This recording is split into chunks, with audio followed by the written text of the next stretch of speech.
What's up everyone and welcome back to the MMA Zone. Today, let's get started with what's next for Ilia Topuria after UFC 308 win. Ilia Topuria looked vulnerable at points against one of the all-time greats in Max Holloway. But El Matador delivered on his promise that he was going to become the first man to put away Blessed with strikes. And before we continue, make sure to leave a like on the video to help support the channel. Topuria came out firing hard leg kicks and overhand rights, but as per usual, Holloway countered with constant movement and his stinging jab. Topuria managed to take the fight down at one juncture with a nicely timed takedown, but Holloway worked his way back to his feet. By round 3, it was starting to look like Holloway could in fact pull off the upset as he continued to land jabs and check hooks. But then, Topuria wobbled Holloway badly with a thunderous right hand and sent the legend to the deck with a follow-up left. The fight was stopped moments later. So now that Topuria remains the featherweight champ, all signs point to him rematching former champ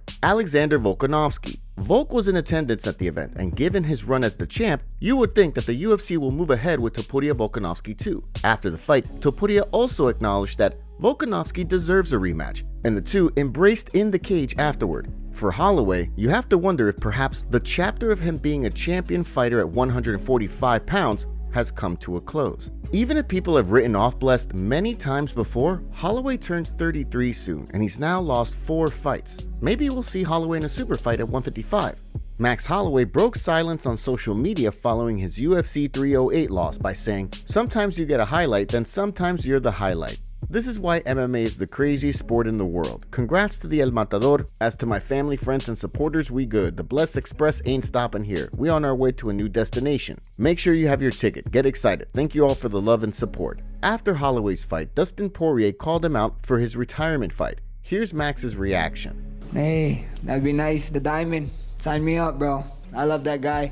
I got nothing but respect for the guy, but he is up 2-0 against me. I don't have the best luck against people who's 2-0 against me, so I guess I gotta try it again. What do you think? Do you want to see Topuria Volkanovski too? And where do you want to see Holloway fight next? Ilia Topuria sends a warning to Islam Makhachev and believes that he will be the first person to submit him. This is what Ilia had to say. Not at all, to be honest.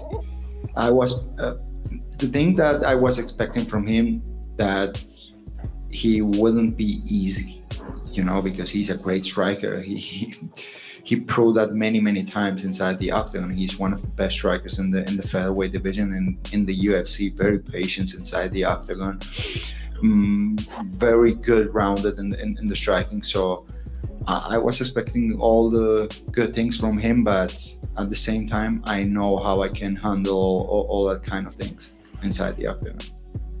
What's next for Sharaputdin Magomedov after UFC 308? The Shar Bullet hype train is likely approaching the speed of sound following Sharaputdin Magomedov's jaw-dropping victory at UFC 308. As many people predicted would be the case, Armen Petrosyan provided the rising star an extremely stiff test. Early on, Petrosyan punished Magomedov's legs with kicks, and not long into the fight, it looked like he stunned the Dagestani fighter with a hard punch. Both men continued to put on a striking clinic in round 2, but it looked like Magomedov was getting the better of the exchanges. Then, late in the frame, Magomedov buzzed the MMA galaxy by sending Petrosyan to the deck with a double spinning back fist. After failing to find the target on his first spinning back fist, he finished the Russian with a follow-up spinning punch, walk-off style. So what's next for Shar Bullet following his 4th consecutive UFC win? That's a good question. After the bout, the undefeated fighter called for a fight with former champion Israel Adesanya, so you know that there are a gazillion fans who'd probably love to see that fight. But given that Magomedov is not yet ranked in the top 15 of the middleweight division,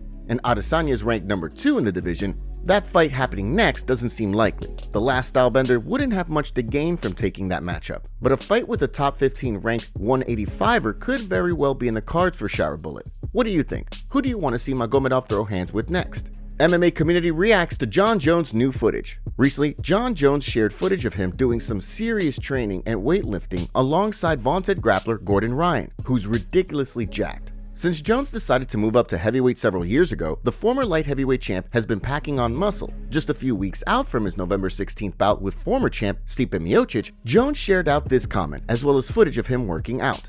"I swear, my trainers find pleasure in watching me suffer. It'll all be worth it here pretty soon." It wasn't long, however, before some fans took the opportunity to poke fun at Jones, or cheer on the legendary fighter. Here were some of the comments as well as Bones' responses. Fan comment: "Hopefully one day you'll do a proper death squat." Jones' response: "Hopefully one day you'll become so good at what you do that people will know you around the world. They'll come visit your Instagram page and critique the things you don't do perfectly." Fans comment: "Hopefully you have a good fight. I'm a huge fan and I'll be watching at home with my dad who's also a big fan." John responds: "I promise to not disappoint." Fan comment: "I can't wait to see the video where the Karen HOA lady shows up to complain about training in the streets." John's response: "That's funny. My coach definitely wouldn't allow her to stop us. They would be like, yeah, he has about 8 more sprints." Fan comment: "Hopefully all this training pays off to beat 42-year-old Stipe, who hasn't fought in 4 years." Fan comment: "Gordon Ryan is so cringe it's not even funny." It'll be interesting to see how Jones looks when he shows up for UFC 309 Fight Week. What's next for Magomed Ankalaev after UFC 308? Magomed Ankalaev extended his undefeated streak to 13 at UFC 308 and likely locked up a showdown with light heavyweight kingpin Alex Pereira. But the Dagestani fighter probably didn't leave the masses buzzing with his win over Alexander Rakic. Early on, Rakic came out firing kicks to Ankalaev's legs, body, and head, but the contender remained unfazed and continued to pressure forward. As the fight wore on, Ankalaev started tagging Rakic more often with straight lefts to the head and body. Round 3 saw more of the same, and after the final horn, it was confirmed that Ankalaev had emerged with a decision win. So what's next for the surging contender?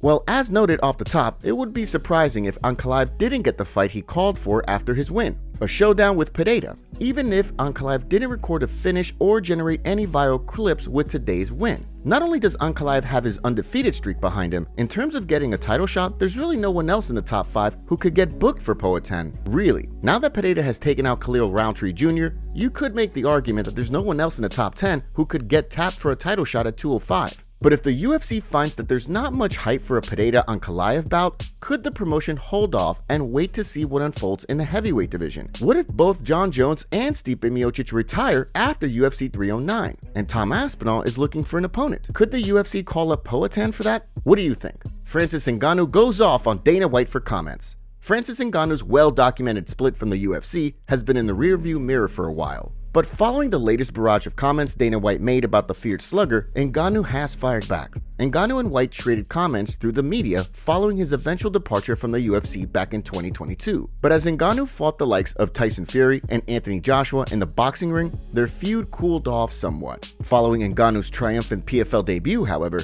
White has been fielding questions about the Predator again. White has continued to claim that Ngannou could have made more money by staying with the UFC, but that he turned it down because he didn't want to fight Jon Jones. According to Dana White, Ngannou was all about the money, and that he was worried that by fighting Jones, he would lose, and then cut off the possibility of future big paydays. White is even claiming now that he wanted to cut Ngannou back in 2018 following his losses to Stipe Miocic and Derek Lewis. Well, during a more recent interview with SiriusXM, the new PFL Superfight heavyweight champion fired back at White.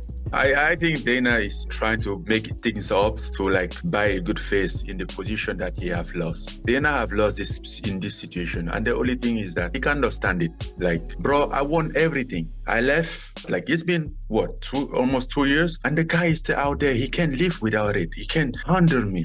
Regardless of everything that happened, I'm not about him. I went out there, did a fight, great fight for my son, memory, but the guy can stand. I don't know what is his problem, man. And he can make everything up as he want. That's his problem. He needs to make a peace with himself. You could have just said we didn't find a agreement or something. We couldn't we couldn't come to a deal. But good luck to him. That's it. Good for him. And we continue our life. What's the problem here? But I think the problem is that he can handle this loss. He been praying for I'm sure he been praying for my downfall. Then I'm just keep doing my thing, rising. Since I left the UFC, in any senses, I'm more than what I was. Now, even if you believe White's assertion that the Predator ducked Jones, it's worth noting White was also questioning Jones' desire to fight Ngannou back in 2021. As a result, more than a few people have argued White is just trying to diss Ngannou's decision to pursue the ability to box and compete in MMA and get out from the UFC's contractual constraints. Dana White fired back at Francis Ngannou's comments during last night's press conference by saying, "Me praying for it, trust me, I don't think about Francis that much. You guys asked me the question about the PFL, and I responded. Other than that, The only one who's praying for his demise is probably the PFL, because they signed a contract with a guy that doesn't deliver any numbers in ticket sales or pay-per-views. So, and they got to keep paying this guy for however long, and good for him, and not good for them.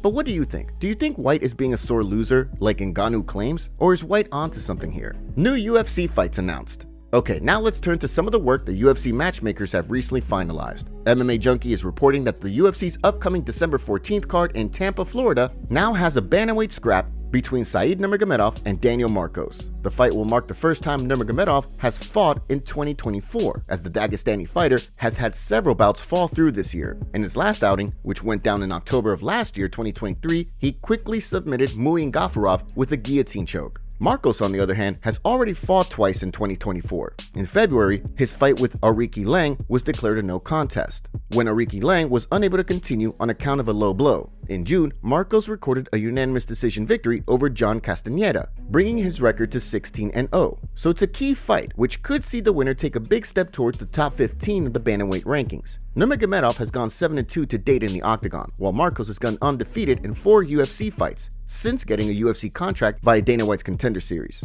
In the middleweight division, Leo Guimaraes is reporting that renowned kickboxer Cesar Almeida will battle the hard-hitting Abdul Razak Al Hassan at UFC Vegas 101 on January 11th. Almeida is 2-1 so far in official UFC fights since he made his way to the promotion via Dana White's Contender Series last year. In the Brazilian fighter's recent outing at UFC 307 earlier this month, he recorded a decision win over Ihor Portieria.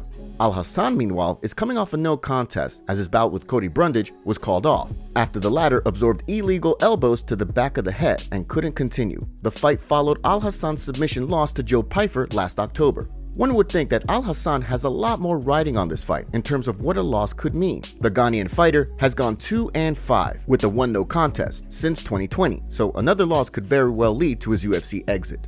Khamzat Chimaev versus Robert Whittaker recap. Khamzat Chimaev's last victory was highly scrutinized, his decision win over Kamaru Usman last year. But that's definitely not going to be the case with Borza's latest win, or at least it shouldn't be. Chimaev faced Robert Whittaker in a co-main event of UFC 308, and just moments in, the undefeated fighter took the former middleweight champion down. For a couple of minutes, Whittaker battled ferociously hard to get back to his feet, but he was unable to do so. Eventually, Chimaev took Whittaker's back, and after several choke attempts, he locked in a crank across Whittaker's jaw that immediately prompted him to tap. It was reported during the broadcast that Whittaker had informed his corner he had incurred some sort of jaw injury, and Chimaev also told Daniel Cormier that he had felt something crack. After the fight, Chimaev called for a title shot, but will he get it? Could he jump past Sean Strickland and fight the reigning middleweight king, Dricus du Plessis, next? That's the big question right now. Dricus du Plessis reacted to Khamzat's win on social media by saying, "Feel really sorry for Rob, he looks super ready, but this is the fight game. Well done on a good performance, Khamzat. That being said, I can't wait to take your O." Sean Strickland also weighed in on the title picture with Khamzat's big win. Understand one thing, I am next in line. It's been said, it's been written. January, February, me and Dricus du Plessis are scrapping. Go back to Chechnya and wait a few months. Wait, sorry, UAE, you're not allowed in Chechnya. But hey, crypto scams while you wait. Who do you want to see fight DDP next, Khamzat or Sean Strickland? Let us know down in the comment section below. Paul Felder relayed that he thinks Chimaev has moved to the front of the title shot line with today's win. But it wasn't long ago that Dana White confirmed DDP versus Strickland 2 is next. Strickland has also reported recently that the rematch is a go. Of course, there's been numerous times when White and the UFC have reversed course after saying a certain fight was set, so anything is possible. What do you think? Could we see Borz challenge du Plessis in early 2025? As for Whittaker, it'll be interesting to see where he goes from here. There's no question the 33-year-old remains one of the greatest middleweights of this generation, but now that he's lost 3 times since 2022, his road back to title contention is likely a long and arduous one. Khamzat reveals that he wants to move up to light heavyweight and challenge Alex Pereira. Here's what he had to say. Bro, I'm talking about 3 belts from a long time ago, so of course I want to go up. But what Dana White, what UFC wants, I don't know, man. So if they gives me, first I has in my weight class, need to take the belt, so then I gonna think about it as well. Robert Whittaker breaks silence on his shattered jaw after UFC 308. During his fight with Khamzat Chimaev, Whittaker's jaw was popped when Khamzat locked in a choke around his neck. Whittaker took to Instagram to reveal what had actually happened. He wrote, Thank you everyone for the love and support. It's a tough gig sometimes, but that's the business. Big congratulations to Khamzat. He was the better man tonight, and that's all there is to it. I felt great. Everything was on point and I was ready. My jaw is good, but my teeth were moved in. It's a good excuse to fix them properly now, haha. I'm disappointed, but I come back better from every setback and every challenge, so this is no different. I want to thank my team and everyone who supported me to get here. Time to go spend time with the family for a bit. Be back soon. A doctor broke down the details of Robert Whittaker's jaw injury. Here's what he had to say. Our lower jawline is composed of this bone called the mandible, and likely he has a fracture, probably 2 fracture lines, which causes this piece to then go floating. You can see the forearms there below basically cracking and destroying that jaw backwards. This is an unstable mandible fracture, which will require fixation with plates and screws, where they'll make an incision right here, peel back that lip, and then realign the bones and fix it with plates and screws. All the best to Robert Whittaker, but dang, Chimaev is an animal. Top comments. I'm so happy that all my favorite fighters were sent to the Shadow Realm. I thought Robbie tapped early, but then I saw the photos. Khamzat must be hella strong, Jesus Christ. Ilia and Khamzat have all my respect now. Well done. People really expected Max to become Mayweather for 5 rounds, then knock him out in the last 10 again.